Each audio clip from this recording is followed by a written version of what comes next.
There is one track that in the real world of racing, a driver looks forward to with equal measures of delight and trepidation. It is a track that is brutally fast and massively consequential. It requires huge reserves of both concentration and courage. It is a track on which driving a truly fast lap brings great satisfaction, and on which winning brings outright joy. And tonight it welcomes for the first time the Full Send Sims Esports iRacing Spec MX5 Series. Hi all, and welcome to Michelin Raceway Road Atlanta and Round 9. I'm Greg Kramer, as always, along with Kyle Heyer. And Kyle, in the world of road racing, in my opinion anyway, this place is just special. I think it's the Southeast favorite roller coaster. This place rocks up and down, side to side. The S is running downhill. Look at that view.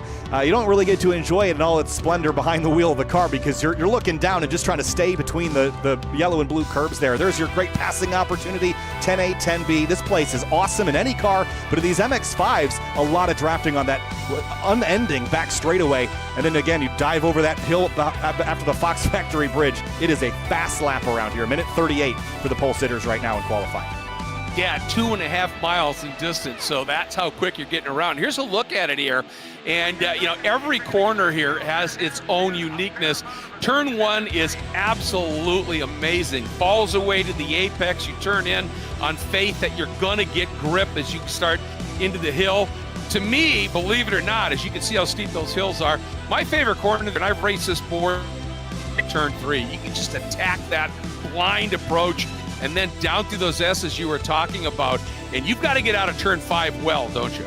You really do. You get out of 5, it really sets you up for a run into turn 6. And, turn 7 is really a turning point in the racetrack as well, because if you don't accelerate out of there well, you're going to get passed by 10 cars when they're all lying astern here in the draft. Turns 8 and 9, not much of a turn at all, but turns 10A and 10B down there, just listed as turn 10. That's really your main passing opportunity, but getting run out of there is important as well, especially in that last lap, because it's all downhill from turn 11 on. Yeah, when the dip used to be there, and then they put in turn 10A, 10B, everybody thought, lap times are going to be a lot slower. And they weren't, because of the fact that you come out of 10B, and if you're in a car with a lot of engine in it, you're accelerating more in a straight line, and you were hitting the apex here at 12 at about the same or sometimes even quicker speeds. And the spooky thing about this corner is you're falling down the hill. Every instinct in your body is telling you, geez, slow down. You grab another gear when you come out from under that bridge up there, and look how close. If you get it wrong as you get to that turn in or there's a tap, look how close that wall is. If something goes wrong on this track in so many areas, Kyle, here, that run down through the S's, that run down into turn 10, and of course up and under the bridge, look how close the barriers are when the car is incredibly loaded, and everywhere here is fast except 10A, 10. It's usually really big. Yeah, so it's a fun racetrack. It's one of my favorite in the country, right alongside Watkins Glen. As you talked to me just prior to the broadcast about, I've ridden around here at speed, never driven it, but I'm excited to go back. I haven't been there since 2019, and Grid Life's got an event there in May alongside Formula Drift. So really excited to go back there, bring our Grid Life Touring Cup Series and some of our Track Battle Championship cars. So excited to see that. But tonight it's Full Send Sims SMX action. As far as the championship is concerned, round 9 of 15. The points leader is Nicholas Rice-Budo by 32 points over Joshua Soto. So he has established himself out front. He's been a consistent player, and look where he is on the timing and scoring now. Right now, provisionally second place.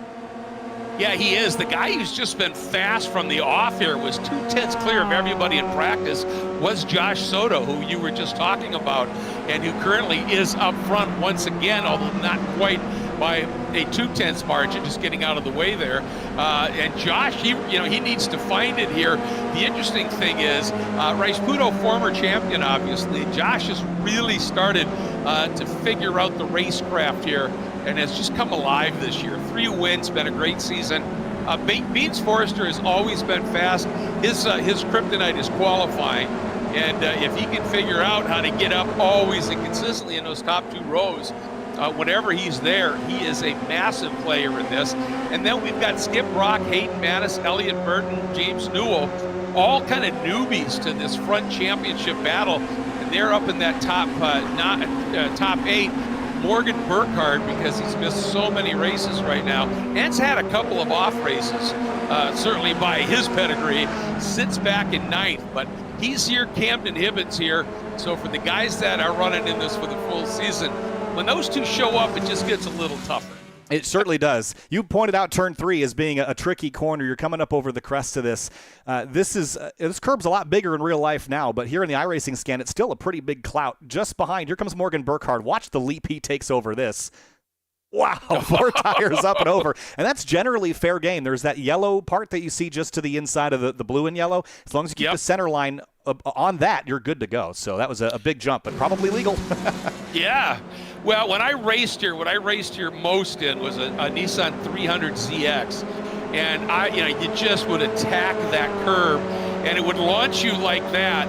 And as the back end would start to sort of rotate out a little bit, you just sort of hold the wheel and wait for that outside left rear to just touch that exit curb, straighten the wheel out, and it would wrap you around that curb and throw you down that hill. It was so much fun. You got it wrong. It wasn't very pretty, but when you got it right, it was just a blast. And that kind of aerial up and over that is just spectacular. Yeah, same thing with 10A and 10B. Big jumps and skips there. This track does not yet feature iRacing's 3D curbs, which will probably change the lines through 10A, 10B, and 11 when those are launched. But there still is some pretty big bumps around here to navigate. But from Burkhardt, 4/10 up on the field here in qualifying. Wow. Yeah, well, he is something special, no doubt about that. The one thing too is if we get a shot at turn 5 where you see the cars coming through the exit of 5 here, that's 5 heading up the hill right here. This is a place that can often produce some massive wrecks when you're running in packs and you get that exit curb just a little bit too much. The car literally goes seriously airborne and oftentimes lands at an angle and then spears across the track. And I was actually watching, I was flagging an MX-5 Pro Series race there once, and the guy who was running 3rd lost it there, and he took out about 3rd all the way back to about 8th. It was just massive. And that's one of the things that makes this place, lots of tracks have those blind approaches and blind apexes, but I can't think of any where they're quite as fast as they are here. Lots of consequences here, too. As you pointed out, the wall's so close to the racetrack. On board with Bob Mueller Jr. here. That turn 3, again, blind turn in. And if you miss it, he was just a little off apex there. You can go for a ride. And then here again, you have to straight line this. This is full throttle on MX-5. Little lift there to get the shift in. But you've just got a straight line between these curbs, and the braking here into 5 is tricky as well, especially if you got the right sides up on the curb. And here's that big off that you were mentioning. The car ahead goes for a ride. Yeah, that on cue right there. And he did the right thing, obviously went off, just straightened the wheel a little bit. But if you've got a little bit of input in, or like I said, you bounce the wrong way, it's just nasty there. There you see it. Look at that. See that? He really, Trace Hans did a nice job of saving it. Watch this. You see how much air you can get right there. Compression and bounce. Yeah. And notably, the rear of the car getting higher than the front, and you need those rear wheels on the ground to keep the thing from castering around on the nose of the car. Exactly. So that was a wild ride. Yeah, just to give you an idea also of how critical turn 3 is in certain ways. Virtually every year when I was, would be at the Petit Le Mans for IMSA at this track, and I talked to the drivers. The first one that told me was, so it became a question I always asked. It was Jordan, and I asked him. We were talking about how close do you have to raise? I should say, raise the ride height clearance a little bit around here because of how you use the curbs. And he said, well, basically, he said turn 3 defines your ride height. I'd agree with that. And you see the monster curb they put in after this laser scan. That thing's like 12 feet high. You need a monster truck to clear. Incredible. Yeah, and I mean, he said you go out and you drive your laps, and when it felt right in 3 in terms of how much you were grinding off the bottom of the car, when you felt you had it at the right spot, that's what you lived with. That's cool. I love that. Attack the racetrack. It feels very like Aussie V8 supercar vibes to me, right? You just aggressively attack the racetrack. Yep. as Camden Hibbett goes second quick here. A couple newcomers we should talk about. Christian Brownlick in the number 83 just got pipped out of the top 10 here in qualifying. This is a strong debut for him. P11 at the moment out of the Carolina region. And there's a couple others. Kerry Anderson in the 78 is one of those new drivers as well. Yep. Dave Perez. We might have seen Perez maybe once before. But that name does sound familiar. Maybe the same with Jeremy Shepard. But yeah, we've got, I think, a few of these drivers have been promoted up and out of the Spec Miata Championship, which runs Monday night. And it is sort of an observation series to see how well you do. And if you're quick and you're clean for 2 consecutive races, you can get moved up. And it's nice, to have that sort of feeder system, bringing the best of the best up into this SMX championship. And remember, when they make that leap, one thing they have to account for, Kyle, is these cars are a bit more responsive, and you've got to be ready for that, don't you? Yeah, you definitely have to be ready for it. And the responsiveness has been a big topic because these cars, it's totally changed the racing, right? We've just taken some weight out, mostly. That was mostly what the difference was in the setup. But when you take the weight out, it makes the cars accelerate faster, brake better, corner better. It makes them kind of flop over a lot less. And because of that, all those other things, they draft better too. So it's totally changed the way the races look. And therefore, it's also kind of changed the running order a little bit because you've got sort of a different skill set being highlighted. So it's just been a lot of fun to watch those changes and transitions here, Greg. But it's time to go racing. 2 20-minute races tonight, roughly 13 laps if all things go well. But it's a 29-car grid that we've got ready to go here. That's a nice size field. It's great to have it. I think everybody just loves racing on this remarkable circuit here, and you just want to be in, get a part of it, and get out there, and especially drive these really fun cars here. Boy, I'll tell you, Burkhardt, Hibbett, your front row. How often have we seen that? And then Soto, Rice, Puto, Beans, Forrester, but then Hayden Manis, Skip Rock, Deacon Greenfield, some of these drivers we were talking about that have really upped the ante here just a little bit. And a guy that I've been quietly impressed with, Jason Burke, and that purple number 52 with those 2 white stripes right there. He's shown some really impressive turns of speed. And you mentioned it, Christian Brownlick, I'll tell you, impressive opening for him. And a nicely aggressive car. Yeah, I like the teeth on it. Gator teeth on the racetrack and shark's teeth on the hood of the MX-5. So great stuff. Let's go through the starting lineup here, Greg. Kick things off with the front row. As you pointed out, Morgan Burkhardt and Camden Hibbett. No surprises there with the PRG twins up there. Basically inverted liveries. Joshua Soto and Nicholas Rice-Puto make up that second row. Front runners in the championship standings as well. With behind them, we've got 5th and 6th, Beans Forster and Hayden Manis, and Skip Brock Jr., Deacon Greenfield, 8th and 7th and 8th. And then 9th and 10th in row number 5, Jason Burke, as you mentioned, and then Dylan Lee in that number 2. And then others to watch for, the very impressive Christian Brownlick in the number 83 starts 11th. Trace Hance starts 12th in the 53. 13th will be the 6th of Elliott Burton, one of the prettiest cars out there. And Michael Brock in the number 421 starts 14th. Starting 15th is the 89 of veteran Jim Friedhofer and the number 33 of our leader, Gordon Schmidt, starting 16th. And then in the 17th spot, the 60 of Bob Miller Jr., 18th spot, the number 50 of Stephen Blesson, 19th spot will be the number 042 of Seth Bowman, rounding out our top 20, Ian Anderson in the 147. And 21st place, Dave Perez in that number 100. Kerry Anderson, new to the series, is going to roll off alongside in the 22nd spot, that white and red number 78. Jeremy Shepard, Andrew Gallardo in the 23rd and 24th spot, followed by Joshua Clatterbuck and Daniel Higgins in row number 13. Last couple of rows, Sarif Aziz, Wayne Buttermore, and rounding out the field, Josh Bakari will bring up the tail of the field. Seth Spolman is going to be starting from the pit lane, not within the grid. Half a lap to go here in the pace lap. Let's have a look at the weather. It's nice, cool, 66 degrees. Track temp's a little warmer. And of course, you get that southeast Georgia humidity, 78%. 20-mile-an-hour winds out of the northwest. That's a lot.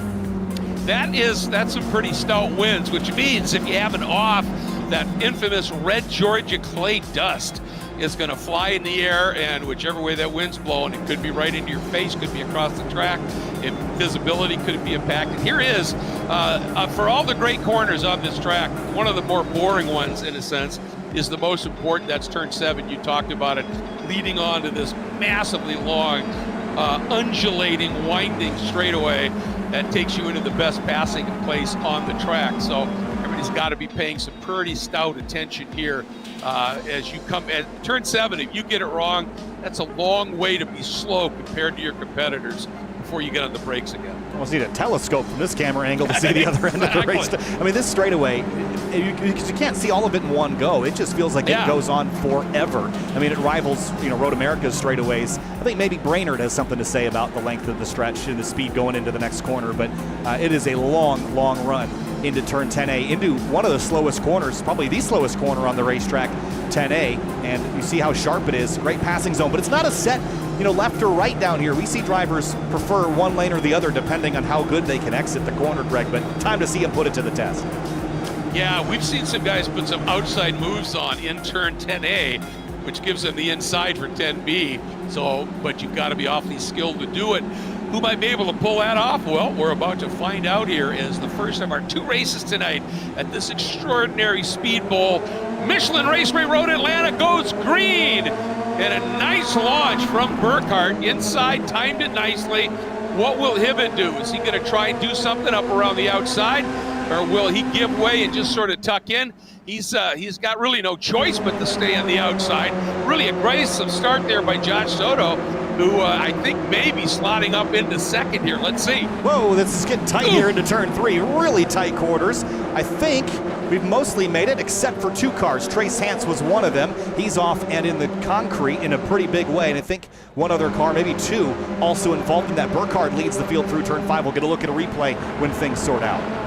Yeah, and that little battle between Hibbett and Soto fighting up into turn 3 has given Morgan Burkhardt immediately about a half-second lead, and you don't want to give him anything. You cannot hand him a thing. You got to make him earn everything, and he often is still capable of doing that. Here we go, first time through the important turn 7, and there's a couple of guys getting crossed up, hitting each other in the back, and you know what that means? Really slow all the way to 10. Yeah, and they're 3 wide leaving the corner. Brownlick was the one that got kind of sideways there off the bumper of somebody, and they're just all line of stern pushing and shoving now, which we'll do plenty of that later, but they were coming off the corner slow. Here comes Hibbett on Soto for second. Yeah, Hibbett, he doesn't want to be trailing anybody but Morgan at this point. Morgan Burkhardt, they're teammates, and they race each other well. And I got a feeling, Kyle, that move by Hibbett was because I think he thinks that he and Morgan might be able to do something and break the field. Little tap there. Oh, 2 cars going around. I don't think they were involved. I think both of them just got it wrong. And wow, some beautiful evasive driving, Kyle. Yeah, that was Stephen Blethen was one of the cars, Bob Mueller Jr. the other, and there was contact for both of them. Was this off the front bumper of Court Schmidt, or was it is the 33? So he got it all wrong here, and then kind of slid nothing of Court's doing. He was actually going around regardless. Yeah. And then I think something similar here with Mueller. He might have gotten tagged from a little 3 wide here. Yeah. Oh yeah. Yeah. Ooh, got clipped there at the very end. Let's go back to the very beginning. Yeah. This was coming up the hill towards turn 3. Watch the orange and blue car, and ooh, there's a lot going on there, huh? Yeah, he got bounced pretty good, I think. Right there. Actually, it was Brownlick that got knocked sideways initially. Watch the tan car. Yep, off the 6 of Burton. Just a victim there. Oof. Yep, absolutely. Tell you what, Trace really struggles for luck in this series, doesn't he? When everything falls into place, he is very quick and impressive. I think so much of that comes down to qualifying. You talked about the issues that Beans Forster has had. You just can't be in the thick of the storm cloud right at the launch of the green. You got to be up front where things filter out a little quicker. Yeah. And and as we're watching this, just to make that point, out of everybody in the top 5 that are running, virtually all the races, the only one who consistently starts in the front row is Rice Pudo, right? Hibbett does when he shows up, but everybody else up front, they start, average of, 5th or so, 6th, 3rd, that sort of thing. And the farther back you go, the more unlikely you are to make it through the opening laps. Yeah, it's just part of it. Hayden Manis a little wide there at the exit of turn 3. He's got Skip Brock Jr. tucked in behind him. Jason Burke, you pointed out, as a driver that has impressed you. He's running a very solid race. 8th place. Yeah, he shows some really good pace here, and yeah, I just like how he races. He's aggressive, but I don't see him often make really big mistakes, and he just seems to always find a way to be up into the top 10. And he also has a car that's easy for us to pick out, and that makes him a favorite right from the off. Yeah, it's definitely easy. It's like those Rush SR cars that we get to call at Grid Life. Every one of them was white, and they got numbers for ants, so it makes it hard to see. But purple's easy to spot, and things have been kind of quiet up front, I have to say. It's been and again, Soto got back around on Hibbett and said, no, I don't want you two guys running together. And look at that, had an opportunity, had a head of steam built up, could have maybe popped to the inside, but too early for that. And I think he wants to make sure Hibbett stays behind him so that those two guys don't just check off in their own little crafting trade. Honestly, the whole field is a little more spread out than I anticipated seeing. Yeah, I am too. And I think it was just because there was that drama at turn 3. It split the group up into a couple different packs. See the first one ending effectively with Jason Burke, and there's a second one led by Deacon Greenfield that's got about 5 or 6 cars in it. Yeah, and then that next group was all because of that arguing in turn 7 on the opening lap and just crawling down that back straight. You basically, in that case, you just relegated yourself to battling, for 15th or so, when you do stuff like that. And that's racecraft. And for some of these guys, like perhaps a Christian Bronlick who's just coming up from the SM Series, that's something that takes a little while to learn. And as we're watching Deacon Greenfield here work his way around out through turn 5 and giving it a big hustle up the hill with Dylan Lee right on his 6. And then at the back of this group, that's Christian Brownlick that you mentioned. Now, he got caught up in a little bit of a melee on the opening lap, kind of learning the ways how aggressive they are, but he's rebounded nicely. Dropped a few spots from the start, but he's clinging on to the tail of this group, an opportunity for him to move forward. Arif Aziz has just had a big one. Oh, man, look at that pouring out front. What happened here? Likely turn 5. Ooh. This is going to hurt. And Missed the tires there and got into the concrete. That's a tough one. And that's what you look at the track and you look at turn 5 and you go, is it really that fast? Yeah. Everything here is fast, save 10A and 10B. And watching this great battle here, 20, again, Greenfield over Lee at this point, Elliott Burton right there, Michael Brock, Jim Friedhofer having a nice solid run too. You bring up turn 5 and how fast it is. And a lot of that's because in turn 5 you're in a compression, so there's a lot of grip there.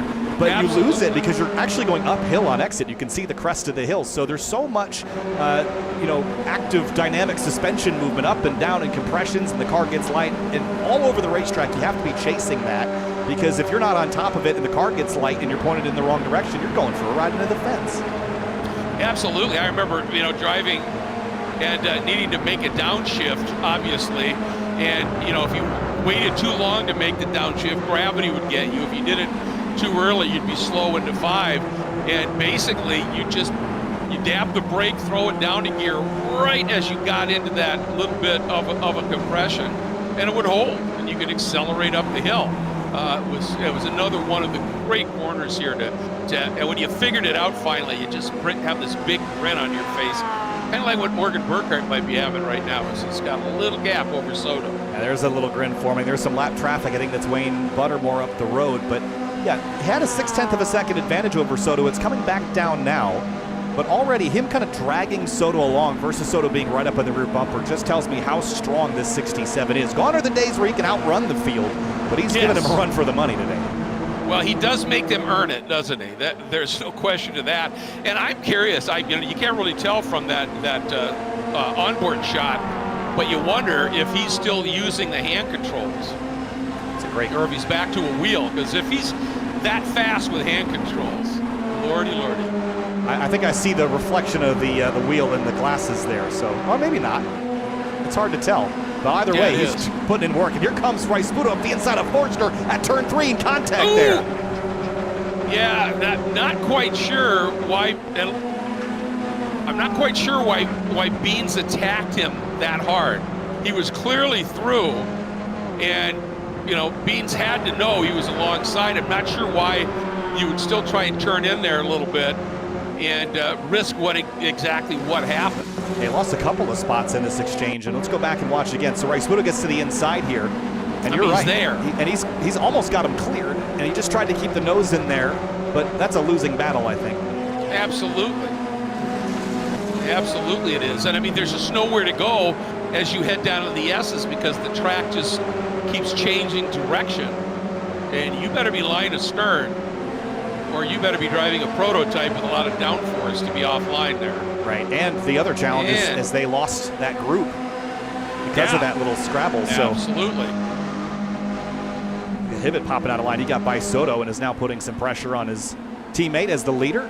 As we're at the halfway point. Yeah, this race is flying by, isn't it? Yeah, it really is. So I just love this track. It is so, look at that, almost 3 abreast down in there. And really, really nice piece of driving there. I think is that Johnny Morrow? No, it's the number 20. Really good track awareness there for Deacon when Brownlick came down the inside from, and he did, he wasn't close enough for Deacon to be able to see him in the mirrors. But Deacon had a really good sense of where he was and didn't turn down on him. Nice job. Brownlick is really getting quite the baptism today. Yeah, Look at a little blind there at 1. That's a sketchy place to have tires in the dirt. Well, I'll tell you, he got lucky that those right side tires, he could hook them on the curb and he straightened the wheel out. Look at that! Woo. Even with all of that, he comes through and takes that spot back on Greenfield. He obviously carried a lot of speed off of the outside of turn 1 there. Got great aggression, that's for sure. Yeah. And other than getting kind of bopped around there on the start, he's kept the nose fairly clean on that MX-5. Yeah, it'll be interesting to see if he's going to be able to run down Michael Brock, Dylan Lee, those guys in front. I don't think this is going to be a particularly good lap to judge it by because of that off. But even so, last lap, he was 0.3 quicker than Brock in front of him. So he's got speed. Impressive stuff. Have a look at this. And I wonder if they're going to battle a little bit or if they're going to try to just separate away from Soto and make it a 2-man race. My bet is for the former, and it appears like that's what they're going to do. But Soto is not letting them get away. No, he's going super deep on the brakes. Oh, he got a nice run out of 10B there. Drop the tires. I'll bet you when they get those 3D curbs, that'll make that turn 10B exit pretty rough. Yeah. They really like to make those things evil around here, those rumble strips. They truly do. It's, just another part of the racetrack. You have to kind of understand when you can use them, when you should avoid them, how you can use them, at times when you can. And Nicholas Ricebudo, he had a bit of a gap because of that scrum with the 23, but he's closed it mostly back up. And as the points leader, with a fairly solid points lead at this stage in the championship, I would really be racing the 0-3 as much as I am anybody else. He might pick the pocket here in the closing few minutes. Absolutely, absolutely. It just, the season he's had, we've seen his aggression, and here we go. Hibbett this time wants it, goes to the interesting place at 6, tried to surprise him. Now they're side by side through 7, and this is going to give Soto and Ricebudo a massive opportunity. Yeah, will Soto do anything with it, or will he sit and wait? Because you don't usually want to be the leader here coming down the backstretch, but that's a long time from now. He's going to drop to the left and try to drive by. Look at the smile on Hibbett's face, and he had that smile on as he was exiting 7. I think he did that on purpose to absolutely get into Burkhardt's rhythm. And Soto, as a result, has gone to the front. I think Hibbett, that was absolutely by design to slow him down. But look at Burkhardt counter through turn B. Gets right back to the inside. God, the guy's amazing. And side by side through 12. This is something that you try in a simulator before you ever tried on the real road. You darn bet you do. That is a very single groove corner. Brakes early. I was wondering if Hibbett was going to straight line the apex here in 1 and opts to not do that. Got a little tap there, I think, from Ricebudo. I don't even know if there was contact, but Hibbett definitely slowed up middle of the corner. Didn't want to drift wide and give Ricebudo the opportunity. That was smart thinking there. Again, that's driving the guy, driving the car, the driver behind you, which is something Burkhardt's gotten really good at. Yeah, absolutely. Clouds have come over too. Might cool the track off a little. Absolutely. It's gonna. The track was, I think, 85 degrees, so it wasn't super hot to start with. But you know, this track is a very dark pavement, and it heats up with the sun, and it'll cool nicely in the shade. Hey, I want to give a shout out here to Andrew Guetta in the number 61, running 17th right now, having a really nice run.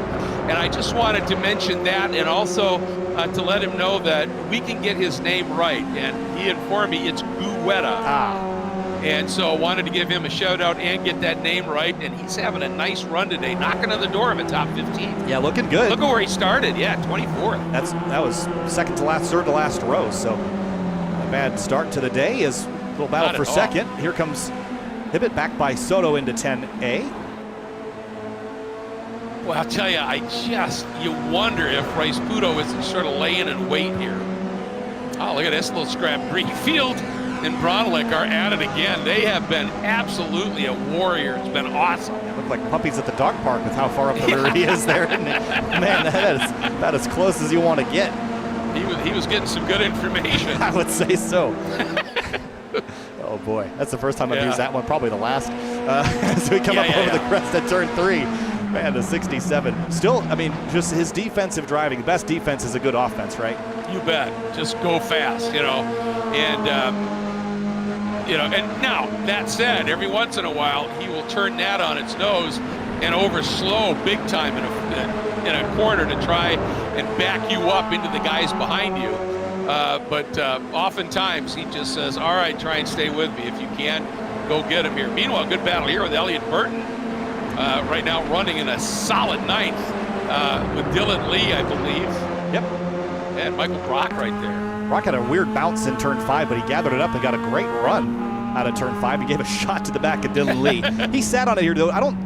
Turn 6, you can certainly get overlap here, but I think you're much better off setting up for the exit of 7 and the run down the straightaway. Oh, for sure. Because if you get the, you may have the overlap in 6, but then you're side by side. You rarely get the pass completed at the exit of 6.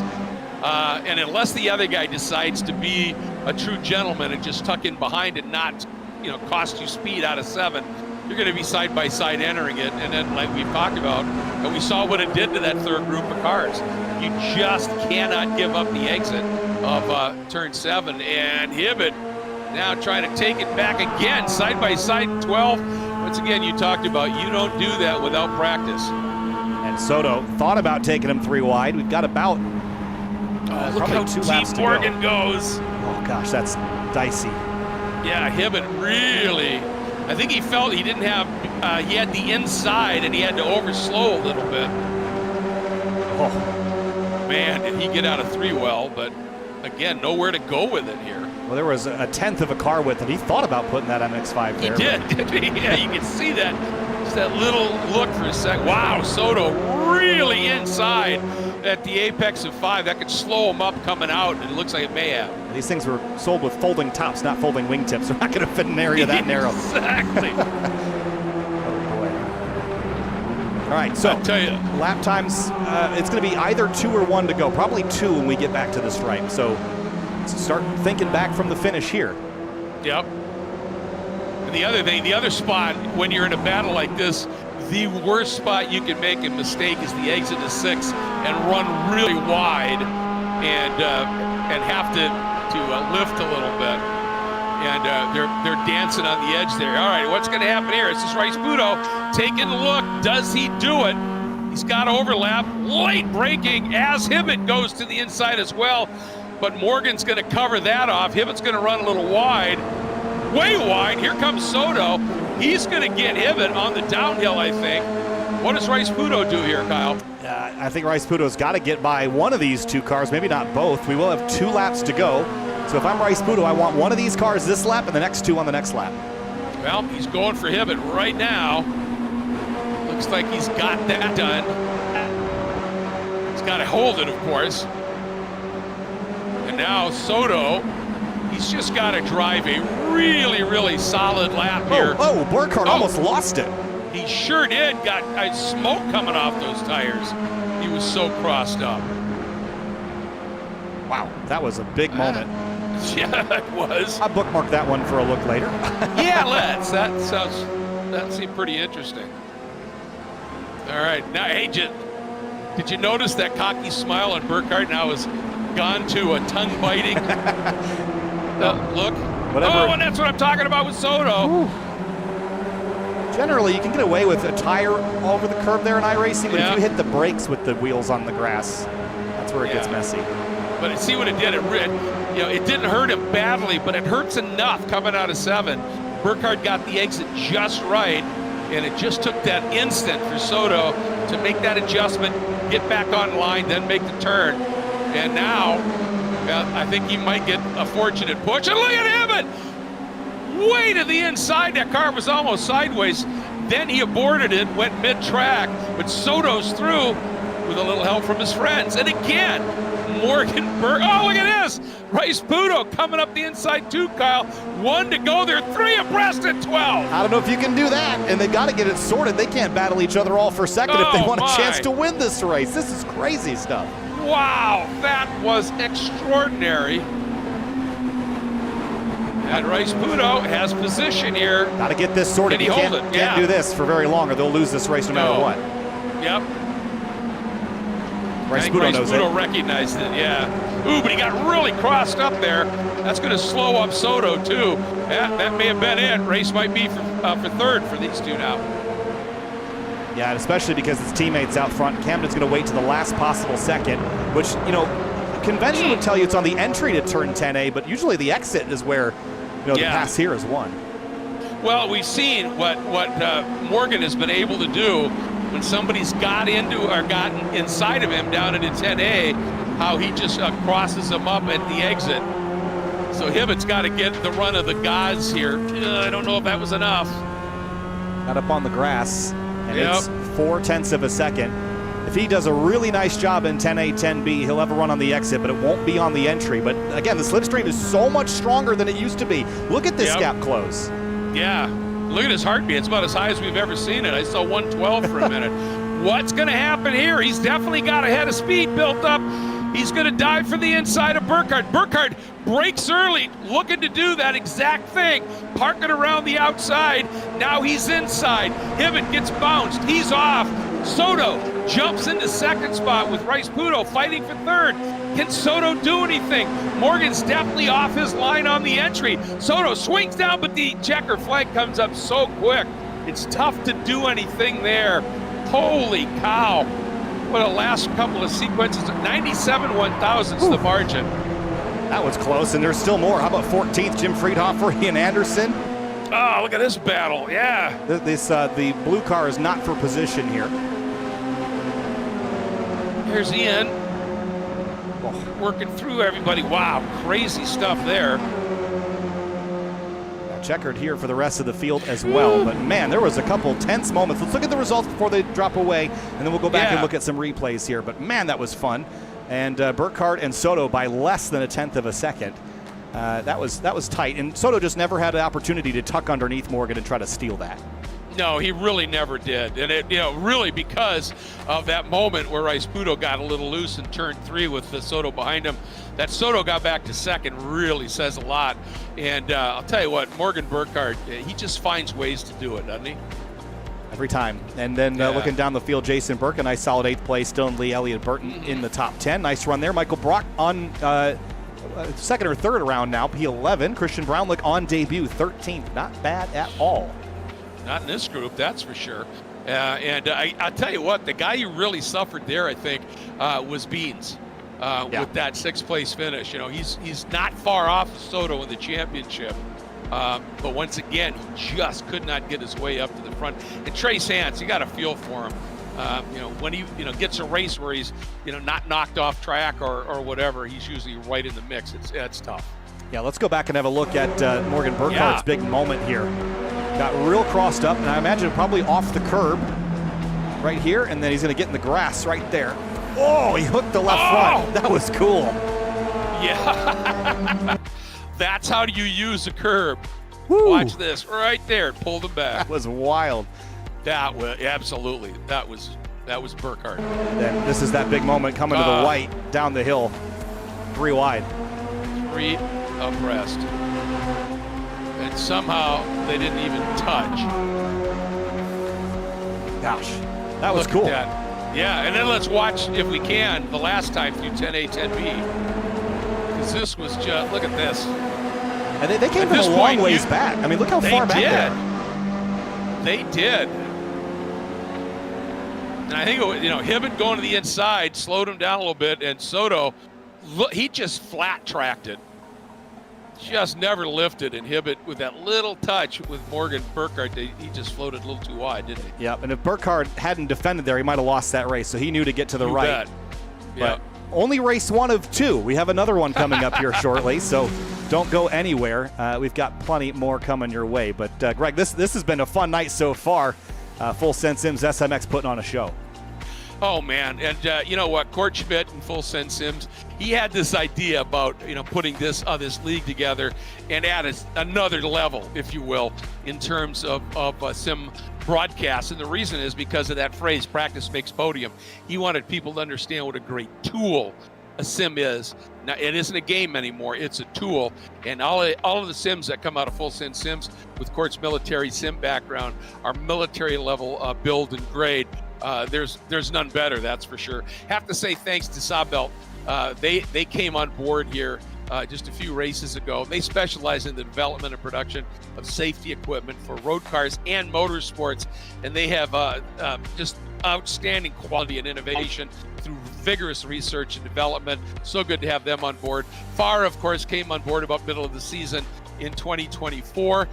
They not only provide the most accessible road racing series for spectators, but they to be able to come in terms of cost, but they also give you a highly diverse variety of cars and drivers, GT cars, prototypes, formula cars, and the only Pro Spec Miata series on the planet. It is incredible. And then, of course, we got to say a big thanks to 3P Logistics and Final Turn Motorsports. 3P Taylor Trackside support, as is Final Turn. Both of them are just absolutely outstanding, and they also do huge driver development for you as well. And if you're looking for some of that great Sawbelt equipment or things other as well, and it's your one-stop shop for sim racing gear and Full Send Sims, turnkey and custom simulators, Wine Country Motorsports. Big thanks to all the partners and people that make this all happen. And just a minute and a half left here in warm-up before we head back on to race number 2. All right, race 1, we had a little bit of a gaggle heading down the hill the first time that split the field up. Do we anticipate more of the same because of the bottlenecks in the first half of the lap, or do you think we're going to get a bigger draft pack this time? You know what? The second races of the 2 have usually been a little bit more chaotic. Now, we said that, and at Lime Rock, they were brilliant on the start of race 2. I'd love to see that. I'd love to see everybody stay packed in together and really put on a show here. They're certainly capable of it. You just got to, in the opening lap, accept that if I let this guy get by me, even if he's being, a schmuck and overly aggressive, let him through, because, at best, if you don't, you're going to be slow coming out of the turn. At worst, you're going to be in the wall. So just, get through that first lap, let things settle, then start working the program. Having a look at the weather here again, you talked about the temperature swing that we saw. By the end of the race, we were at 77 degrees with that cloud that came over. At 87 now. So a 10-degree swing, that can have a pretty major effect on your tires. So we'll see where this lands and kind of where we end up at the end of the race. But having the track grip up right at the end, especially when you need that grip after you've burned them all up all race, tire wear has been and just the temperature rising in the tires has been a topic of discussion in the past with how aggressive you have to be to keep up with the front runners. Yeah, exactly. And, when we talked about it, this track is dark. It's got a dark asphalt to it, so it absorbs the heat when the sun's out. And, and this, also, Guy, when you're on, obviously slow corners where you can push a lot can eat your fronts. But a track like this where it's constant, long duration, look at the arc of these corners. Look at that. Turn 12, turn 1, turn 3 even. These long duration corners, they just paste it, especially here at the left side tires. And the less heat in the track, the better you can preserve those. And with the sun out now, it's going to be tough to get to the end without hurting these tires. 29 cars on the grid again. We'll head down to the racetrack. They'll take their pace lap, and we'll turn them loose again for another 20 minutes and wrap up round number 9 of the championship. Before we get moving on the second half of this, though, we do want to talk about what's coming up next on the calendar, because this year's schedule is a lot of fun. We've got the Michelin Raceway Road Atlanta course this week. Next week, though, we go to Sonoma, and it is on build day. And Greg, we may, oh boy, may have some new turf to run on, which is going to be interesting, because if we do, it'll be the first day that anyone has been on the rescanned Sonoma, if that track makes the build. I haven't seen any official news yet, but they're usually pretty quiet about those kinds of things up until the very end. So there's definitely rumors floating around, but if we get that track, all your practice isn't going to matter because I mean, you'll know where the turns are, but that track has been repaved, it's had curbs reprofiled, there's a lot that's changed there, so just something to keep an eye on. Yeah, it is, and we are going to be running the NASCAR track with the chute, as I understand. Which takes away that legendary 5 down through the carousel and back onto the normal track. But it is going to, that chute version is really quick, isn't it? It is. I have it listed as the full course, but it depends on what you consider full course, because they keep changing the layout names on iRacing. So who knows what we're actually running? We'll find out at some point. Oh, well, I hope it's the full course. It says on my schedule NASCAR long. When I see NASCAR, that would be the full course. Huh? Yeah. So that's what I mean by the naming thing. I have a bone to pick with how they've done tracks like Sonoma or Watkins Glen, because they name them typically by the configuration that NASCAR uses. And so the long course, or what they call NASCAR long, is really just the full course. And for a long time, they called the NASCAR Cup course the short course. But then when NASCAR switched to using the long layout, then they renamed it NASCAR Long and NASCAR Short. Why don't you just call it long and short? Yeah, exactly. Well, it certainly caught me out there, so I am delighted to hear that, because Sonoma, Hans Stuck once told me when I asked him what's your favorite track in North America, and I was expecting this place or Road America maybe, or even Mosport or whatever. And he goes, "Oh, Greg, it's not even close." Sonoma, then it was his point. And I said, "What? Really?" And he said, "Oh, the S's in a GTP car, magic." So, it's a pretty cool track. Cool stuff. I'm excited to see the layout that GT World Challenge runs isn't actually currently in iRacing. You can get close with all the different configs they do offer, but not any with the long course and the long 7 and the turn 9 chicane. And I've got the Toyota GR Cup Esports Series going there in a couple of weeks, and I'd love to get that layout to more accurately represent that configuration, but we'll see what we get when that rescan hits. But time to head down. The other question is, is what we're going to be using the IndyCar thing with that tight chicane? No, it should be we get to roll through 10 like it should be. Yep. I love it. All right. Well, I'll get my head back in this one now. Me too. As they are coming down the hill. And Josh Soto this time occupies the outside of the front row alongside Morgan Burkhart. And Morgan rolls a little early there. Now we go. But he gets that little bit of an edge and gets that jump. Rice Puto starts third. See if he's going to be able to find a way to go. And there goes Beans popping to the outside, trying to figure out a way to get up a few spots here in the early going. And now this is where we hope everybody can get through clean. Well, one car blew a motor down there. I think that might be, I didn't get a number, 535 to Jeremy Shepard is who blew the motor up. Oh, bummer. It's unfortunate, but we made it through turn 3 this time. That's a good sign. Now the S's await. Oop, Friedhoff for a little wide there, but gathered it up. Somebody else blew an engine back there. Oh, Dylan Lee. Super crossed up, but somehow held on to it. Into 6 for the first time. Everyone pretty orderly, in fact. Yeah, everyone's staying pretty much in station here. Love to see that. Some marbles. Friedhofer off again. Oh yeah, he's off in the weeds in a big way. He might have some damage to go with. Very slow. There is a lot of marbles out there on the edge of the racetrack now. It doesn't look like they've selected the clear the track option between sessions, so it might be a little more treacherous offline in race 2. Him out, absolutely. Soto, meanwhile, has gone to the lead, but Burkhart looks like he's going to argue that here with a little shove from Rice Puto. And where does Hibbett go? Opts to go with Soto, but he's not close enough to do anything. And I think Hibbett purposely checked up there, realizing, it's going to be a squeeze play. Look who's and he's here. Been caught in a couple of. Look at Hayden Manis. Started 5th, still running 5th though, and pressure now from Forster, and he's got Soto to the inside. This is a good battle here. Is a good battle. Skip Brock is right there. Dylan Lee, 9th, or 8th, I mean Jeremy Burke, 9th. This is what we were hoping. These guys packed up a little bit more. Soto able to get back around Manis, and Soto having a good duel, and Beans trying to work his way through. Oh!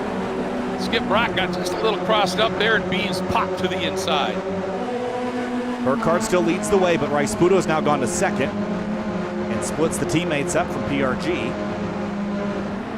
So right now, Soto and Manis, they really need to not race each other here. Those three, Soto, Manis, and Forrester, man, just get your heads down and stay with these three. Let's make this a 6-car train here. It's a good thing the wind is blowing, because otherwise there'd be a cloud of dust hanging over turn 5 with how much we're flirting with that gravel trap. Absolutely. First race I ever saw at Road Atlanta was the runoffs in, I think, 99. I was corner working, and the spec racers went up into turn 3. A few of them went off, and this massive cloud of red Georgia clay went up in the air. You couldn't see anything, and all you could hear were just cars wrecking. And then cars shot out the other side of the cloud. It was just crazy here as Rice-Puto getting a little bit aggressive. He's trying the over-under on Burkhardt. Burkhardt did that to great form, and I wonder if Rice-Puto, He tried, but Burkhardt slammed the door shut, didn't he? He did.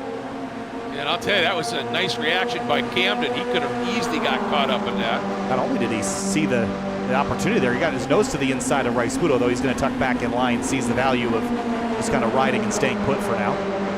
We got ourselves a 7-car train right now with 8th and 9th not out of it by any stretch.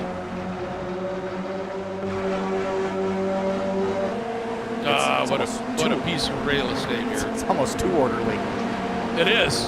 It is. Makes you nervous, doesn't it? Yeah, calm before the storm for sure, but absolutely. Long way to go. 4 minutes in, 16 remaining. There's a lot of drivers that are hopeful now that they can see the pointy end of the field. Makes you drive more conservatively. If you think you can get to the front by just being patient and picking up where other people drop tires, you know, it tends to make you a little bit more conservative. If you can't see the leaders, then you're only left to battle with those around you. What is there to lose at that point, right? Exactly. Might as well get after it. But you're right here. It's just, you know, just work the draft. Just stay in here. And as I say that, Rice-Puto with a little shove from Hibbett. What is Morgan going to do? He's sort of on his own island right now. And there's a lap car up front, too. And Hibbett, late move to the inside on Rice-Puto. Watch Burkhardt. Oh, I thought he was going to try to cross up. Oh, I did, too. Soto going to give him a push from behind. Very soft contact there. Morgan's been having some internet problems, and you saw the bumpers sort of merge together. Yeah. That's a little awkward, but here comes Manis, Soto, and Beans, and Skip Brock. This is a hornet's nest back here now. Oh, look at this, with Dylan Lee right in the mix, too. And it's bringing Burke right into this fray as well. 2 abreast now, into 1. What was that about, calm before the storm? Yeah, I think, the storm's fast approaching, isn't it? Winds have been high today, haven't they? Yes, they have. Oh, and Beans almost does it again. Yeah, that was, again, just knowing when to concede there. There's just not a way to win when you don't have enough. We've seen drivers with sufficient overlap. You can make that move work, but he's just got a toe in there. Not enough. Yeah, not a foot. So, Dylan Lee wide there, but hangs on to it. It's all the way back to Christian Brownlick, 12th place, this front group now. This is pretty extraordinary. I love this. And hey, we were talking about it. If you mind yourself in the opening lap, you can have this kind of a battle. I think, is it Mark Schmidt heading that second group, isn't it? It is, followed by Anderson, Spolman, Greenfield, and more. Here they are. And they're just going to hope that the front group kind of drops some off the tail. At some point, I'm sure that'll happen, but for now, 12 drivers, nose to tail, as we approach the halfway point around next time by. Big lunge from Burkhardt. Wow.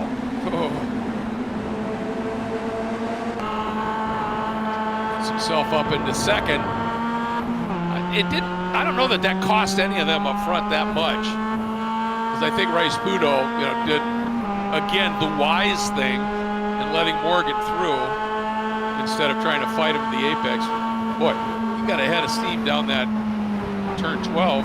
I love turn 1 here. It's such a fast corner. You just get in the pocket there in turn 1, get into the compression, and you don't have to ride it all the way out to the left. You don't want to get all the way out there. About mid-track to kind of 70% width, and then that run up to 3. Such a fun section of the racetrack. It's just great. And like I said, you literally enter turn 1, especially in the real world, on faith, because you turn in and it's falling away, the back end starts to come around, and you are booking.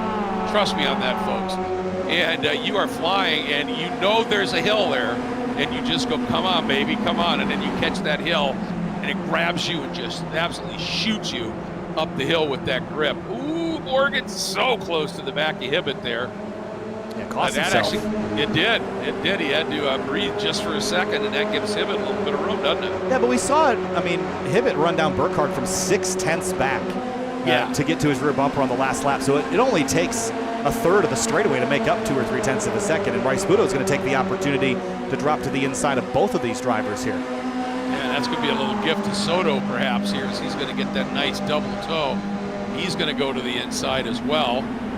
Jams his nose down inside on Burkhardt. It just seems like with the way that this car is set up and the way that it's driving, I don't want to be on the left leaving turn 10B. It seems like the inside you get a much better drive off. Yep, and I think that's why, we saw Hibbett run wide a couple of times up there. One, I think those marbles that you're talking about might be playing a role, but that inside's just grippier. Now look at this. This is going to be a heck of a move if Rice Budo can pull it off. Around the outside here, up in now into 2. Has he got a nose ahead enough to be able to fight for it? 3, he does. Wow. What a move! That was impressive. Nicholas Rice Budo, that was sweet. Left the teammates side by side. Burkhardt's blinking, or actually that was Hibbett that was blinking. Yeah. Making things a little more They both challenging. have on occasion here. Yep. Yeah, Hibbett just finally goes, nope, this is silly, tuck in. Smart, quick. Ooh, man, it's got tagged. Oh, he got a bump from Beans, didn't he? Yeah, almost got sent into the concrete. And Soto's dropped to 6th. Yeah, he's trying to come back here. Wanted to get a run on Beans into 6 and just couldn't do it. What I worry about now for Rice Budo, this is a lot like Daytona or Talladega in the Cup Series cars. You don't want to be 6/10 out because it just increases the strength of that slingshot when Burkhardt and Hibbett get there. They're going to build a really strong run. They might not get to him, but we'll be close. Yeah, look what he's trying to do. He's trying to get out of their way, not give them anything draft-wise to latch onto. And I think he's going to be clear of them down into 10, as you said. But they're going to make some ground up. Look at the closing rate. The brakes, and then watch the 67. He's going to stay tucked a little bit further to the right. No, I thought he'd try to build that exit a little better, but he's being patient. Yep, I think that's exactly it. We're at halfway right now. Riding on board for a minute there with Rice Budo, looking back at 3-time champion Morgan Burkhardt. Not for long. Oh, here he comes, and there's Hibbett. So Morgan, watch what Rice Budo did that last time. Oh, and look at Hibbett. Big pop. 3 abreast. Up into 2. Burkhardt's going to repay the favor with the same move that Rice Budo used. Look at that. Well, if you can do it, and Hibbett's going to follow him right through. Yeah. And if I'm Rice Budo, I just say, yep, just tuck in, don't fight it. Oh, Beans and Soto. Yikes. Boy, Soto got really lucky there, except it's cost him massive momentum. Here comes Skip Brock. That was a mess for those 3. And there's that break. Now they're 3 abreast, down into 6, and another touch. Yeah, I don't know if they know that they're 3 across there. That was really sketchy for a moment, but Skip keeping the nose in. Dylan Lee sees it and accelerates out. What a run by Lee. Oh, man. Whoops. Ow, the 421. That's a shame. He's got The Michael Brock, he's been having a nice series here. Oh. Ooh, this will be a big hit. That was off the bumper of the 83 of Rodlick. And just miscalculation there of when to maybe trying to set up the exit and just got it a little wrong. Yep. Teammates back at it. Here goes Rice Budo with the same move that Burkhardt's been pulling. 3 across. No, look at this. Down the hill. Rice Budo's got position. Hibbett's way out there. Look at him arc that and just keep that exit speed. So fast that Burkhardt said, I'm going to go with him. Hayden Mattis just sitting back here watching and waiting. Doesn't necessarily want to stick his fingers in the fireworks here, but he'll wait for the boom to go. Yeah, I think he's kind of going to school a little bit too here, isn't he? I mean, you're just watching the best at it right now. Yeah, I mean, the three guys that he's chasing right now have 5 championships between them. Oh. Trying to see if he can get Burkhardt to lift, but that's a tough squeeze. Beans and Skip Brock still side by side back here, and they're going to be 3 wide again. Deja vu here. Yeah, and Soto is just, I can't get through. What is going on for Soto here? Look at this. Finally, Lee's going to try the outside on Beans. He's got through on Brock here. A lot of marbles out there outside of 7, though. It's getting worse, and we have a big field tonight and kind of a lot of laps relative to what we've been running at some of the bigger tracks, so those marbles are building up. Yeah, that's a good point. If you take a look briefly at turn 7, you can see them. Yeah, they are built up out there. Yeah, you don't want to be out wide. Look at this. You just wonder who's going to flinch here. Soto doesn't want any part of that. Yeah, look at Brownlick. He was behind Burke. Now he dives. Got one. Almost gets inside Soto. Gives it up. I took advantage. Everyone kind of parked the bus, not wanting to be side by side. Exactly. Didn't bother Skip Brock, though. All right, now Lee's got to pull a Hibbett here and run this outside line. Couldn't roll as much speed as Hibbett did. Brock gets the nose ahead. All the while. Speaking of noses ahead here, it was Burkhardt, now it's Hibbett. It's Burkhardt again.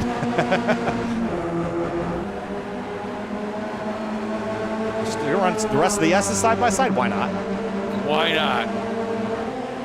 Look at this. All right, Spudo's going to set up the exit of 5 here. These two are going to slow each other down. They touch almost. Yep. Where do you go now? Just touched. Give a push to your favorite, I guess, right? They're still side by side. This is crazy stuff. Yep. Is Morgan going to try? He is. That just slowed them both down. This is big opportunity for Spudo. Oh, I'm surprised he went up and tapped the bumper. I really thought he'd pull to the inside. And this is going to allow Forster to maybe make some ground. See the smile on his face. He's still a little far back for a draft, but as these front 4 are running like this, they're going to slow each other down more. Well, he's certainly enjoying the show, if nothing else. Yeah. But I tell you, what we've been seeing up at turn 3 with that outside roundup move is, we've talked about this a lot, Kyle, but if you can do that, it pinches the guy in the inside, has to tighten up the radius of the corner, and that just robs him of a little bit of speed. And I think some of the guys have figured that out. Watch Spudo do it. You know how it is. 2 corners for Beans. Yes. Yeah, exactly. Look at that. Oh, crash in the background. Seth Spillman hard in the wall. Big crash. That is a nasty place to have it off. That was a big one. Get a look at it. Oh, just kind of snapped on him there. He got too aggressive on that curb. Is it from the inside, or he just tagged him? He was sliding already, I think. Yeah. Oh, that's an ugly one. Yeah, I think at turn-in, I think he had some rotation. Oh. And then look at Soto. Where'd Soto come from? Where'd everybody come from? What's going on up here? Are we taking a photo or what? I mean, oh my God, this is incredible. Like, real talk, is this the full field photo shoot that was scheduled for post-race? I mean, everybody's down there at 6. Exactly. And Soto, remember, not long ago, he was mired back in 8th. And I think he just said, enough, and forced his way through here. I mean, we just Beans to his left. We just closed up 2 packs. Like, you look away for 15 seconds, all of a sudden there's 20 cars in this group. It's incredible. You get those. Look at this, 3 abreast now. Oh. And there's Morgan giving Spudo a little nudge. Spudo is going to make it 3 abreast down here, and then decides no. Nervous now. No. Oh, look at that late move by Brock, but he made it work. Trying to get back over to the far right. Soto, again, has just lost that little bit of touch as we're at 3.5 minutes to go. So it'll be 3 to go then this time through. Not quite 2 yet. Whoa, Soto got a big wiggle off the nose of Manis.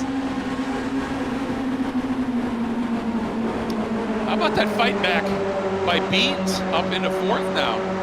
Brownlick again on debut, 2nd race, up to 8th place. I know, I'm really impressed with what he's doing. A little stack up though behind him. Sent Court Schmidt's in 11th. Where'd he come from? What a run by Court, yeah. Yeah, and he's brought Ian Anderson right along with him. I can't even comprehend how quickly we stitched everybody back together. We looked at one replay, and you come back, it's like we just started the race. Yeah, it's just unbelievable, isn't it? Yeah, and we've slowed the pace down enough that we might get the white next time by with all this battling. You see the 2 laps to go estimate, 2:21 left on the clock. It might be tighter than we think. Oh, Manis, yeah, it could be really tight. Manis got wide there. I don't think he lost too much, just kept it pinned, but suddenly Morgan gets that little bit of head of steam. And look at that, Forster has gone through on Rice Pudo. Yeah, so I'll tell you what, you close up a gap like that, it just gives you a boatload of confidence, doesn't it? It does. Just for reference and how slow this pace has gone, we're 4 seconds off of the best lap of the race. That's how much the battling has slowed up this group last time around. Oh, look at Rice Pudo. Got a nice run there. Nothing he could do with it. There's Manis. This will be it. Last lap. White flag. And they're 2 by 2 across the line, starting the final lap here at Michelin Raceway Road, Atlanta. Burkhardt, little swerve move there. And Hibbett moved over a little bit more than I think he needed to. That was exactly what Morgan wanted. Look at this. I always hear Dorsey Schrader echoing in my head here. This is a wreck that just hasn't happened yet. Let's see what does unfold. Down through the S's for the final time here. The lead duo making a little bit of a break. And Beans Not much though. Just lining himself up for a run here at the end. He's in the catbird seat. Sure is. Rice Pudo now is back by about 4/10. Beans sure hopes that Camden Hibbett does something a little bit here. Oh, they're going to be on top of each other into 10A. This is going to be a mess down here. I don't think Hayden Manis is out of this. No, I don't think. I mean, who's 15th? I don't think Jim Friedhofer's out of it. Yeah, good point. Oh, and here we go. There goes Hibbett making the move. Morgan understandably protects to the inside. Rice Pudo drafts, then goes to the way inside. He's just got to go deep, deep, deep right to the apex here. Gets up and alongside Burkhardt as Forster has slipped into 2nd behind Hibbett. This is where we see Burkhardt have great runs, just sort of nudges Rice Pudo off the track. It's going to cost him. Rice Pudo comes on. Look at the open roll that Beans is trying to do. Nowhere he can go. It's Hibbett over Forster. Then Burkhardt, and I don't know who was 4th. Those 2 cars were about as close as you can get. Manis and Rice Pudo. That was one hell of a finish. Camden, I don't even think it's sunk in yet. He hasn't even reacted to winning the race by 1/10 of a second. Yeah. You mentioned Manis and Rice Pudo. Give it to Manis. Here's how close that was. Well, contact there. Yeah. Woo. Wow, so close. And I would surmise a rather frustrated Josh Soto sitting there in 6th. I'd say. Just not the best way to end that. And even Nicholas Rice Pudo kind of got shuffled out there at the end. Only P5 for him. So the bottom of his front end, lower part of that bumper looked like it was wobbling a little bit. Yeah, it's definitely got some clips broken. So he may have been dealing with that. Wow, what a drive by Camden. I mean, what a show these drivers put on. That might have been the craziest moment. I mean, look at this. Yeah. Was this coming to the white? I think it was, yeah. It was. 4 drivers on top of each other here. Look, that was the first race, wasn't it? Yeah. But yep, they had that big gap. But man, what a cool way to end this one. Yeah, Road Atlanta delivers, man. Well, we're trying to Formula Drift it now, and that didn't go so well. But yeah, that'll get a little check from the stewards. Yeah. 2 of which are instructors that were involved in that. Let's have a look. That's not going to sit well. As the second race of the night is over. Wow. Again, Yeah, tight finishes, but I just love how 10A and 10B, you can set it up a million different ways there, and it never really plays out the same. I say this every time we come here. If I'm the leader, I never know which lane to pick because I can win as the second place car from either lane. Yeah, that's the crazy thing about it. And obviously at 10B, I think you always prefer the inside because if you drift wide a little bit, the other guy on the outside will pay the price more than you. But it all depends on how you exit 10A. And it's literally linking those 2 corners together and having the foresight to be able to figure out where you end up on the exit of B. And, few people do it better than Morgan Burkhardt. But in this race, tell you what, Camden made that move at the right time. And it didn't hurt that he had Beans, Hayden Manis, Rice Puto, Soto, all of those guys in there playing a role. Yeah, look at Court Schmidt, P11. Great result for him there. And the rest of the field, the rest of the running order. Stephen Blethen rebounded after having a subpar race 1, top 20 in race number 2, and a couple drivers out early, but much less attrition in that second race, which goes against convention, Greg, as you pointed out. Race 2 has been the messier of the 2 as of late. Yeah, it really has. But I think the fact they all made it through clean, then they, as you said, everybody realized, God, I might have a shot at a good finish here, and you don't get quite as red-eyed, red-misted and try and do more silly things until later in the race where you kind of have to. But I'll tell you what, I mean, obviously some great battling up front, but I think one of the stars of the race here was Bronlick.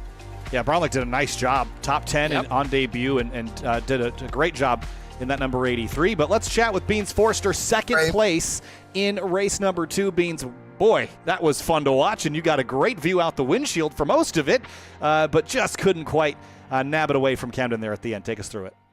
Yeah, that was, I was just talking to Skip about that, about us going through 3 and through the S's and to turn 5, 2x2 for like a lap or half a lap or however long it was. I don't even remember. But I was telling him, I was making sure to give him the space because 1, I don't want a penalty. That'll be really bad for my championship. But 2, it was just, I cannot wait to go and watch that broadcast because that I think is going to be very entertaining. But it was awesome. It was great. A lot of fun, a lot of action, high pressure. Race 1 was a little unfortunate. When you just get bumper damage and you're flat to the floor, there's not much you can really do except wish you had 110% throttle. Yeah, I mean, obviously that's going to affect you. I got to tell you, when you made up that huge gap in race 2 here, in just a few corners, obviously they were fighting up in front of you. We cut to your onboard there, and you were still a good, 4 seconds back or whatever it seemed. You had a grin on your face, and we thought, he's recognizing that with them battling up there, he's going to catch it. But 2, it almost looked to me like you were just enjoying the show that you were watching in front of you. Yeah, absolutely. Having that seat right behind a good fight is kind of a treat on its own sometimes, especially when it's so close and you get to watch people go 3 wide, and whether it's a calamity or whether it's 3 wide on entry all the way to exit, it's always nice to see that sometimes. But yeah, it's again superb racing from everybody tonight. That it was, and it was an absolute joy to call. This was absolutely fun. You're gonna love the broadcast, bud. I can't wait, guys. See you, Beans. Thanks, Kyle. Thanks, Greg. All right, let's move on now to Morgan Burkhardt, P3 in. Hey, Morgan, P3 in race number 2. But first, in race number 1, there was a lot of great moves that we saw tonight. Some outside turn 3 passing, a lot of setting up people for over-unders on the exit of 10B. A lot of chess happening in your head. Take us through the end of race 2 and the end of race 1, for that matter. Well, I guess we'll start with race 1. And Chess is right. Chess is absolutely right. We've done so many of these races that you can kind of predict how they're gonna go. And race 1, everybody's pretty docile, so it's possible to kind of get out in control. And was really, really happy that I could get out and lead race 1 for the majority of it. And then we got to the end of it, and I knew that Camden was going to be there. And fortunately for me, he got kind of held up coming to the white in 10A and gave me a 4 or 5 tenth gap. And coming down the back straight, I knew he was gonna get a good run to go down the inside into 10, and he went really, really deep on the brakes. I mean, props to him, made the apex, and then we had some net code in the middle. But my kind of philosophy is, especially last lap, I don't want the inside for 10A, just because if you get the inside for 10A, you have to brake deep to get there. It delays your throttle input, and then it's so easy for the guy on the inside, especially last lap into 10B, to just wash out a little bit, and then you're off in the toolies. So it's the safer option. It's the more controllable option to go out around the outside, and it ended up working for me in race 1. But race 2, just got to say, I've never gone side by side in the S's ever at all. And we did it like 4 times in race 2, and it was incredible. It was so much fun. I knew that nobody was gonna let me get out front, so I just kind of, when Josh went around the outside at turn 1, I was kind of confirmed that suspicion and just settled in and watched the world go by. And well, it's a bit like watching a war zone from the bunker in the center of it. So there's rockets and bombs flying everywhere, and it was incredible. I loved every minute of it. It seemed like everybody was 100% aggression, but everybody was thinking about what they were doing, and it was incredible, right? You see this giant gaggle of cars right here, and it's incredible. I had so much fun doing that, and there was especially with Camden and I, we had so many tight, like right there where I knew that I was just far enough ahead that I could slide in front and not take his nose off, and lots of close incidents like that where it's a lot of guys going for the same spot on the track, but nobody gets dumped because everybody's really thinking about it. And that's one of the best things about this league, is that we've got 12 guys up at the front of the race like that, and everybody can race under a blanket. And I hope that was entertaining to watch, because I've never had more fun. Oh, well, you were talking about the run through the S's side by side a few times. I'm pretty confident in one of those. We made some version of the "you can't do that" kind of thing. And it was absolutely spectacular. As a matter of fact, Beans and Skip Brock went down through the S's all the way to the exit of 6 side by side. Wow. Just nuts. Yeah. What you guys were doing out there. I do want to ask you 2 things. You just seem to have a knack for being able to get to the inside of 10B and just position yourself. It's not just that, though. It's with a lot of roll speed. Is that something you really think through, or is that just sort of muscle memory in a way? It's a lot of, because you can muscle memory it, but the problem with muscle memory is that you have to muscle memory different for every scenario, right? So racecraft especially is something that constantly changes.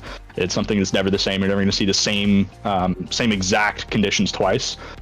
So it's understanding where I want my exit to be and to pick my battle. So I'll always give up 10A. If there's 2 cars in front of me and I know that I've got a little bit of a gap behind me, I'll close that gap behind me, give myself a good gap coming out of 10A, really overslow 10A, get to the power, and then be as late on the turn in as I can to go up to 10B and carry as much speed up that hill, because I know if you get onto the inside at 10B, you're safe, right? If you're outside 10B, if you're outside turn 12, it's not going to be great. And that's like one of the easiest, most efficient passing methods there. And it's a lot of what I teach now with motorsport psychology is, if you watch, and this is the example I always use, if you watch the Daytona 500, you're gonna see the same 2 or 3 guys always in the mix. And at a certain point, that's not luck. So it's teaching people how to make their own luck, and it's all about understanding probabilities. So racecraft is a game of reading everybody else, reading body language, constantly calculating probabilities of which holes are going to open, which holes are going to close. And those probabilities are different for everybody, because some people will be a little bit more aggressive with defending. Some of them are going to be have slightly different lines. Some of them are going to apply the throttle differently. So it's all about testing everybody and making sure that you can get a good database of tendencies for every driver.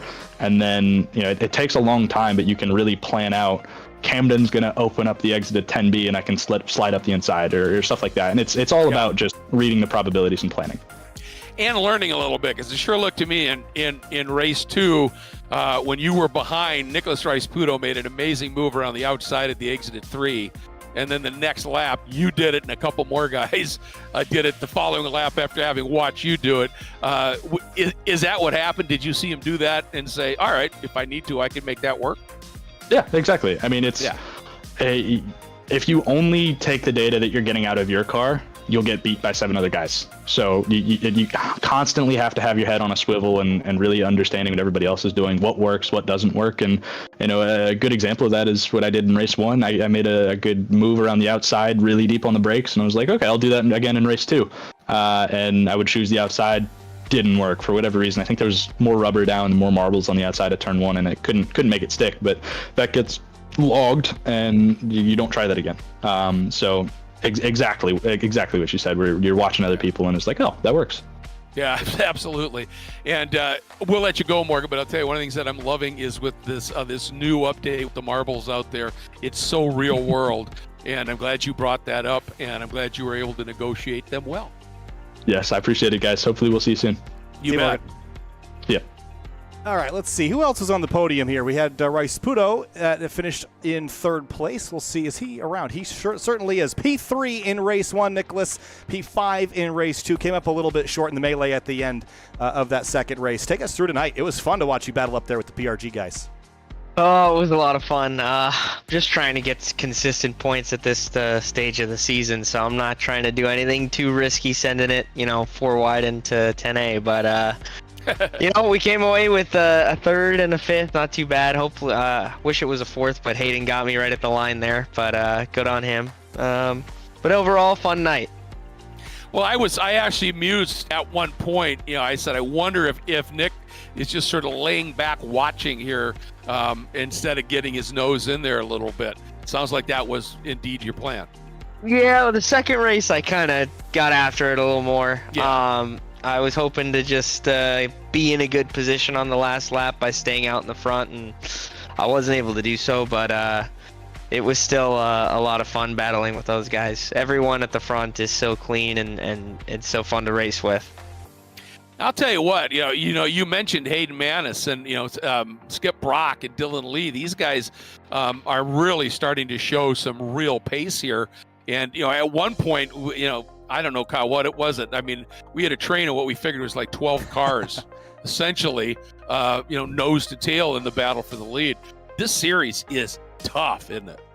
It really is. It's super hard to win in this series. It took me so long to start winning, and you're lucky to get one in a season. Yeah. It's so tight at the front, especially with the qualifying and the way you have to set up a draft in order to get pole or even get a decent lap. It's got a lot of intricacies for sure.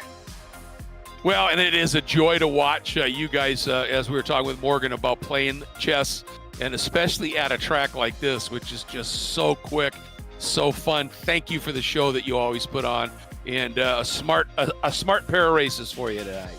Well, thank you guys for the show that you guys put on as well. So appreciate that. So, but I'll talk to you guys next week. Hopefully, I'll be in the interview room. We hope so too, man. Manifest it. We'll see you there. Yeah. There you go. See ya. See you guys.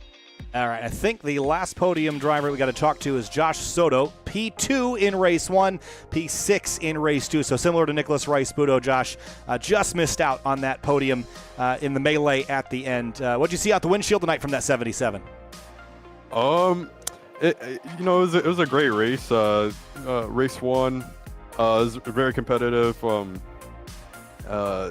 Pretty much just trying to figure out how I could keep up with Morgan, because he was driving so fast in for pretty much the first stint.